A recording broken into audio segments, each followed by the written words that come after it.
बिस्मिल्लाहिर्रहमानिर्रहीम, अस्सलाम वालेकुम जी। मैं नजमुल हसन बाजवा हूं। नाज़रीन खान, आज पाकिस्तान में रहने वालों को तो हज मुबारक, लेकिन जो बैरून मुल्क रहने वाले पाकिस्तानी हैं, ओवरसीज पाकिस्तानी हैं, आज उनकी ईद है। आपको बहुत ज़्यादा ईद मुबारक। अल्लाह ताला आपको पाकिस्तान के लिए मजीद रहमत बनाकर भेजे। जिस तरह से आप पाकिस्तान की मदद करते हैं, आप पाकिस्तान में रहने वालों से ज़्यादा मुहिब वतन है। गो कि पिछले कुछ अरसे में हमने आपके साथ अच्छा नहीं किया, बड़े सारे ताने तोशने दिए। कभी आपको ये कह दिया कि आप ओवरसीज है ही नहीं है, कभी आपको ये कह दिया कि आप तो सिर्फ मैयतें दफनाने के लिए आते हैं, कभी आपको कह दिया कि आप तो सिर्फ ज़मीनें बेचने के लिए आते हैं। लेकिन इन सब चीज़ों को पसे पुश्त डालते हुए पाकिस्तान से शदीद मोहब्बत की खातिर आप जो पाकिस्तान में रेमिटेंसेस भेज रहे हैं और इस ईद पे फिर आपने रेमिटेंसेस भेजे, आप पाकिस्तान की मदद कर रहे हैं, पाकिस्तान को खड़ा कर रहे हैं। पाकिस्तान में रहने वालों की जानिब से आपका बहुत ज़्यादा शुक्रिया और आपको बहुत बहुत ईद मुबारक।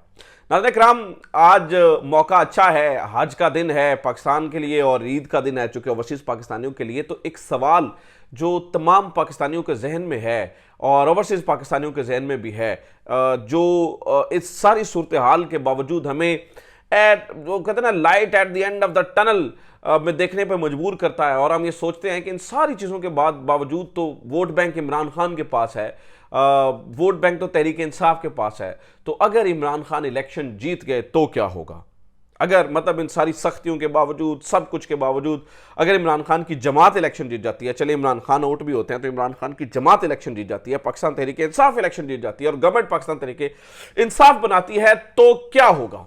क्या फिर एस्टैब्लिशमेंट जो है वो इनकी छुट्टी करवा देगी? मतलब ये जो पाकिस्तान पीपल्स पार्टी हैं और पाकिस्तान मुस्लिम लीग नून है और ये जो भी चू चू का मुरब्बा है और जिस तरह से ये सारे इकट्ठे हुए हैं, ये जितनी भी पीडीएम की जमातें हैं, बेसिक सवाल है, क्या इनकी छुट्टी हो जाएगी? ये सवाल मेरे और आप तमाम लोगों के जहन में है। तो इस सवाल का जवाब नाज़रीन किराम आज सुहेल वड़ाइच जो है ना, वो उन्होंने अपनी एक खबर कम तज्जिया या तज्जिया कह लें या खबर कह लें, मेरे ख्याल से तो ये खबर कम तज्जिया है, उस सूरत में उन्होंने दे दिया है। तो इस सवाल का जवाब मिल गया है कि अगर इमरान खान इलेक्शन जो है वो जीत जाते हैं तो उसके बाद क्या होगा। एक खबर तो नाज़रीन किराम ये आपके साथ डिटेल के अंदर शेयर करने वाली है। दूसरी खबर आपके साथ जो है ना वो शेयर करने वाली है कि लतीफ़ खोसा साहब के घर जो फायरिंग हुई, उसका जो मुलजिम है वो सामने आ गया और उसने एक बड़ा ही एक सनसनीखेज़ दावा किया है। उसकी कुछ तफसीलात मेरे पास मौजूद हैं। और तीसरा, जो अब गवर्नमेंट के हक़ में सब कुछ अच्छा हो रहा है, अचानक से IMF मुआहिदा और ये वो सब कुछ, इसके पीछे एक अजीब कश्मकश लगती है, एक अजीब कहानी लगती है। वो कहानी क्या है, इसके ऊपर भी नाज़रीन किराम आज की वीडियो में तफसीली बात करने वाली है। सो 3-4 चीज़ें हैं। हो सकता है वीडियो थोड़ी सी लंबी हो जाए, लेकिन कोशिश करूंगा कि मैं टू द पॉइंट रहते हुए ज़्यादा से ज़्यादा चीज़ें आपके सामने रख सकूं। नाज़रीन किराम, इस वक्त जो हालात हैं, जो बंदा पाकिस्तान तहरीक इंसाफ के साथ नज़र आता है, उसको इस टाइम हम देखते हैं कि वो जो चक्की के पुड़ों से गुजरता हुआ देखते हैं, पिसता हुआ जो है ना वो नज़र आता है। आज ताज़ा तरीन जो मिसाल है वो, वैसे तो इमरान खान ने पिछले कुछ अरसे से ये ट्रेंड शुरू किया और मुझे लगता है कि इसका बड़ा ज़्यादा फ़र्क भी पड़ रहा है कि पाकिस्तान तहरीक इंसाफ का, चाहे वो छोटे से छोटा वर्कर हो या बड़े से बड़ा जो है ना वो रहनुमा हो, उसके घर अगर आकर तोड़ फोड़ होती है, उसकी ख़वातीन के साथ बदसलूकी होती है या कुछ भी होता है, तो इमरान खान क्या करते हैं, उसकी तस्वीर को उन तस्वीरों को लेते हैं और उसको पोस्ट कर देते हैं। ठीक है, तो आज ताज़ा तरीन जो ये दूसरी दफ़ा है, इमरान खान शहरियार अफरीदी के बारे में बार बार बोल रहे हैं और शहरियार अफरीदी के वकील ने कुछ हैरान कुन तफसीलात जो है ना वो शेयर किए हैं, जिसमें इमरान खान ने कहा कि अब तो लगता है कि वाकई जंगल का कानून है। वो जिसमें बता रहे हैं कि एक तो उनका बाजू जो है ना वो बायां बाजू जो है वो उसके बारे में सुना है कि उसे फॉलेज वगैरह मतलब हो गया है और वो शदीद मुश्किल में है। दूसरा, उनके भाई के जनाजे में उन्हें नहीं जाने दिया। तीसरा, वो अभी तक जेल में रखा हुआ है, छोटी सी जेल है। चलें, ये सारी कहानियाँ अलग हैं। फिर उनकी अहलिया को जो है ना वो उठाया गया था, ये भी कहानी अलग है। अब पता चला कि उनके घर की ख़वातीन, उनके बच्चों को गलियों में निकाला गया, ये उनके वकील कह रहे हैं और इमरान खान ट्वीट कर रहे हैं और वो ये बता रहे हैं कि इस कदर जो है ना वो बर्बरियत जो गवर्नमेंट है, गवर्नमेंट ऑफ KPK, वो उनके साथ कर रही है। तो इसके ऊपर तो इमरान खान कह रहे हैं कि ये बिल्कुल समझ में नहीं आ रहा। इसके अलावा भी आप देखें तो एक पूरी वेव है जो हमें चलती हुई नज़र आती है, कभी किसी की तरफ, कभी किसी के घर, कभी किसी के घर, कभी किसी के घर। इस सारे माहौल में, इस सारी सिचुएशन में एक ही चीज़ जहन में आती है, चलो कोई नहीं, कोई बात नहीं है, इलेक्शंस होने का इंतज़ार करते हैं। 1 महीने बाद, 2 महीने बाद, 3 महीने के बाद इलेक्शंस तो हो जाने ना, इलेक्शंस तो थोड़ी भागा जा सकता। तो जो ही इलेक्शंस होंगे तो इलेक्शंस के अंदर जो है वो हमें पीटीआई की गवर्नमेंट जब आएगी तो इन सब के लिए आसानियां हो जाएंगी। हर एक जो अभी जुल्म सह रहा है बंदा, गवर्नमेंट का जुल्म, उसके जहन में तो यही सवाल आता है ना, तो कि जब गवर्नमेंट आएगी तहरीक इंसाफ की तो इनकी छुट्टी हो जाएगी और ये हो जाएगा। तो उसके लिए मैं आपके सामने नाज़रीन किराम दो चीज़ें रखना चाहता हूँ, दो किस्म की खबरें जो है वो सामने आ रही हैं। क्योंकि देखिए at the end of the day हम सोचते हैं कि जिसके साथ गवर्नमेंट जिसकी गवर्नमेंट आएगी, ऑब्वियसली जो ताकतें हैं, जिनके पास डंडा है, वो भी तो फिर उन्हीं के साथ होगा ना। तो खबर यह है नाज़रीन किराम के सुहेल वड़ाइच साहब इस बारे में ये कह रहे हैं। सुहेल वड़ाइच साहब ने ये तज्जिया कह लें या खबर कम तज्जिया कह लें, वो कह रहे हैं कि अगर इलेक्शन पाकिस्तान तहरीक इंसाफ जीत भी गई तो, या पीटीआई जीत भी गई तो, और अगर इन इलेक्शन इमरान खान जीत भी गए तो फिर जो है वो फिर भी इस्टेब्लिशमेंट जो है वो इस गवर्नमेंट को नहीं चलने देगी। ये जो हुकूमत बनेगी उस हुकूमत को इस्टेब्लिशमेंट नहीं चलने देगी। ये मतलब अगर हम ये सोच रहे हैं ना कि कल को गवर्नमेंट चल जाएगी तो ये खबर कम तज्जिया, बहरहाल एक प्लान अल्लाह का भी होता है। बहरहाल वो ये कह रहे हैं जी वो नहीं चलने देगी। अच्छा, मुझे यहाँ पर एतराज़ है। वैसे तो मैं ये चाहता हूँ कि इस्टेब्लिशमेंट जो है ना, वो हमारे एक दोस्त ने गोदल साहब ने बड़ी अच्छी बात की है। वो कहते हैं कि इस्टेब्लिशमेंट को क्लियर करना चाहिए ये आपके तर्जुमान क्यों बने हुए हैं। ये तो आपको जो है ना वो मतनफ़र अवाम को करवा रहे हैं आपसे, एक तो ये है। तो इनसे तो ये समझ आता है क्या इस्टेब्लिशमेंट ने ये फैसला कर लिया है कि इनकी आल औलादों के साथ और नवाजों के साथ और जरदारियों के साथ इनके साथ चलना है। क्या ये फैसला हो चुका है कि अगर 70% एक बंदे का वोट बैंक है पंजाब के अंदर तो उसको उसकी गवर्नमेंट आ भी गई तो उसके साथ नहीं चलना है। क्योंकि इस्टेब्लिशमेंट के जो ये किराए के तर्जुमान बने हुए हैं, मेरे सीनियर हैं सुहेल वड़ाइच साहब की मैं बहुत इज्जत करता हूँ, मेरे वो सीनियर हैं। मैं कुछ दिन उनके साथ मैंने काम भी किया दुनिया टीवी के अंदर जब वो थे, तो उन दिनों मैं वहाँ पे न्यूज़ एंकर था, तो मैंने उनसे सीखा भी। लेकिन बसद एहतराम शायद मुझे तो वो उनको तो मैं याद भी उस तरह से ना हूँ, लेकिन बसद एहतराम मैं सुहेल वड़ाइच साहब से ये जो है ना वो पूछना चाहता हूँ कि आप उनके तर्जुमान क्यों बने हुए हैं। और इस्टेब्लिशमेंट को भी चाहिए कि इन तर्जुमानों की खबर ले। ये तो सीधा सीधा कह रहे हैं कि आइन की कोई वक़्त नहीं है, कानून की कोई वक़्त नहीं है, जमहूरियत की कोई वक़्त नहीं है, लोगों की राय की कोई वक़्त नहीं है। सुहेल वड़ाइच साहब तो ये प्रेजेंट करने की कोशिश कर रहे हैं। एक तो इनकी खबर लीजिए, दूसरा एक और नाज़रीन किराम देखें ना, फिर सिर्फ बात यहाँ तक नहीं रुकती, बात आगे तक चली जाती है। और सलीम साफ़ी साहब भी जो है ना वो इन दिनों तर्जुमान बने हुए नज़र आते हैं। अगर ये सच है तो फिर तो बड़े अफसोस की बात है। फिर तो इस्टेब्लिशमेंट को जो है ना वो सोचना चाहिए कि क्या जमहूरियत की कोई कदर नहीं है। लेकिन अगर ये गलत है तो फिर इन तर्जुमानों का तो कम से कम गिरबान पकड़े ना, जो आपके तर्जुमान बने हुए हैं।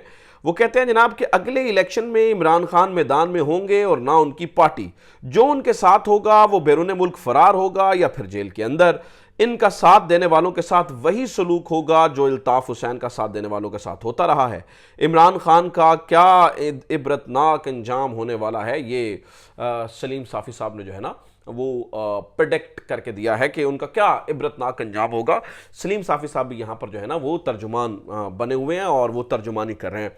तो अगेन मेरा सवाल सलीम साफ़ी साहब से भी है कि क्या ये आपकी खबर है या आपका तज्जिया है। अगर तो आपकी खबर है तो भी आपसे पूछना चाहिए, और अगर आपका तज्जिया है तो फिर बड़े अफसोसनाक बात है कि आज आप डेमोक्रेसी, और मुझे हैरानगी होती है इन लोगों के ऊपर, ये जो किराए के तर्जुमान बने हुए हैं, कि वो आपकी जो बड़कें थीं डेमोक्रेसी की, जमहूरियत की, और फलानी और ढिमकानी और ये हो गया तो वो हो गया। क्या हमें ये समझ लेना चाहिए कि वो सिर्फ़ और सिर्फ कहानियाँ थी? क्या हमें समझ लेना चाहिए कि वो सिर्फ़ और सिर्फ ड्रामेबाजी थी? क्या हमें ये समझ लेना चाहिए कि सच्ची बात यह है कि आपसे कख मतलब तवक्को नहीं रखनी चाहिए, आप जो है ना वो जो सावन भादों का मेंढक होता है उसकी तरह रंग बदलते हैं या गिरगिट की तरह रंग बदलते हैं, ठीक है, कि आपका कुछ पता नहीं चलता है। तो लिहाजा नाज़रीन किराम ये लोग प्रेडिक्ट कर रहे हैं और बड़े फ़ख्र से, मतलब मैं सहाफ़ती असूलों को पसे पुष्ट डालते हुए कंडेम, अच्छा अगर ऐसा है तो फिर कितनी दलेरी, और कितनी दलेरी नहीं बेशर्मी की बात है कि इस चीज़ को फिर कंडेम नहीं करते, बड़े फ़ख्र से बता रहे होते हैं कि अगले इलेक्शन में ना इमरान खान होंगे ना इमरान, और फिर वो कहते हैं जी वही सलूक हो जाएगा। अल्ताफ़ हुसैन ने तो पाकिस्तान मुर्दाबाद का नारा लगाया था, इमरान खान तो पाकिस्तान जिंदाबाद का नारा लगाता है। इमरान खान की पार्टी के लोग पाकिस्तान जिंदाबाद के नारे लगाते हैं। जो कुछ 9 मई को हुआ उसके वाक़े की बिल्कुल मज़म्मत करनी चाहिए, मैं तो खुले दिल से मज़म्मत करता हूँ कि नहीं होना चाहिए था। लेकिन क्या हम इमरान खान को एंटी स्टेट समझ लें?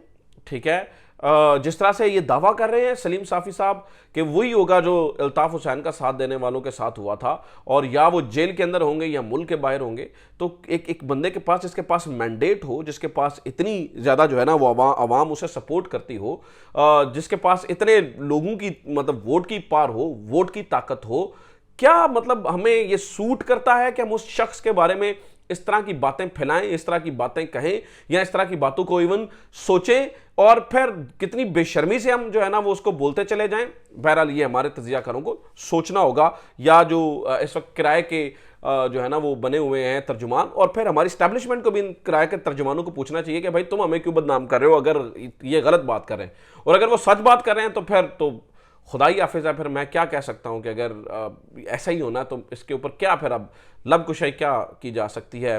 बोलते वक्त भी ख्याल करना पड़ता है क्या बोलना है क्या नहीं बोलना है। खैर, तो इसके ऊपर जो है ना वो बहरहाल इन तर्जुमानों को पूछना चाहिए। दूसरी खबर ये है नाज़रीन किराम कि लतीफ़ खोसा साहब के घर फायरिंग हुई थी क्योंकि एक इंप्रेशन ये आया था कि वो फ़ौजी अदालतों के ख़िलाफ़ बात कर रहे थे, इमरान खान का साथ देने की बात कर रहे थे, और ये सारी चीज़ें जो है ना वो कर रहे थे। तो उनके बारे में एक इम्प्रेशन जो कि ये चल रहा था, तो पता ये चला कि एकदम से एक दिन उनके घर पे जो है ना वो फायरिंग हो जाती है, जिसके ऊपर वो लतीफ़ खोसा साहब बड़े गुस्से में आए, वकला बड़े गुस्से में आए, और उन्होंने कहा कि ये कोई तरीक़ाकार ठीक नहीं है। लतीफ़ खोसा साहब जो है वो सीनियर तरीन वकील हैं, उनके साथ ये रवैया काबिल मज़म्मत है, ये नहीं होना चाहिए, फुना फुना फुना फुना, ये सारी जो है ना वो बातें की गई। अच्छा चलें, उनके मुलजिम को जो है ना वो मस्त पकड़ना चाहिए था, लेकिन अब एक हैरान कुन खबर सामने आ रही है। पता ये चला है जी, वो मोहसिन उर्फ लंबा, उसके वीडियो बयान सामने आया है, और वो वीडियो बना रहा है, और वो कहता है जी मैंने गाजी रोड के ऊपर लतीफ़ खोसा साहब के घर में फायरिंग की थी, और इसके लिए मुझे ज़ुबैर नियाज़ी ने कहा था। ज़ुबैर नियाज़ी पाकिस्तान तहरीक इंसाफ के रहनुमा हैं। यार मैं हैरान हो जाता हूँ कि हमारे मुल्क में क्या चल रहा है, मतलब हम किस तरफ जा रहे हैं और हम क्या चाहते हैं। मतलब कि जो लोग ज़ुबैर नियाज़ी को जानते हैं वो उनकी शख्सियत से वाकिफ़ है, मैं उनको कोई डिफेंड करने के लिए यहाँ पे नहीं बैठा हूँ, लेकिन मैं हैरान हो जाता हूँ कि आप ज़ुबैर नियाज़ी पे मतलब आप ये कह रहे हैं कि चूँकि वो तहरीक इंसाफ के हक़ में बोल रहा था इसीलिए तहरीक इंसाफ वालों ने उसके ऊपर गोलियाँ चलवा दी। मतलब मैं पुलिस से भी हैरान हूँ, पुलिस के किरदार से हैरान हूँ कि आप क्या मतलब कौन सा पिटारी से सामने निकालना चाहते हैं। तो ये बड़ी है एक नाज़रीन किराम, एक हैरानकुन जो है ना वो सिचुएशन भी यहाँ पर जो है ना वो दिन ब दिन पैदा होती हुई नज़र आ रही है। तो ये अब तक की स्टोरीज़ हैं, ये अब तक की इन्फॉर्मेशन है। मुझे उम्मीद है ये वीडियो आपके लिए इन्फॉर्मेटिव रही होगी। कुछ चीज़ें रह गई हैं कि इनके लिए सब कुछ अच्छा एकदम से क्यों हो रहा है गवर्नमेंट के लिए, इसके बारे में कुछ, और दुबई के अंदर जो बैठकें लगी हैं उसके अंदर भी कुछ चीज़ें जो है ना वो हुई हैं, वो मैं आपके साथ अगली वीडियो में शेयर करता हूँ। अपना ख्याल रखिए, खुदा हाफ़िज़, पाकिस्तान जिंदाबाद।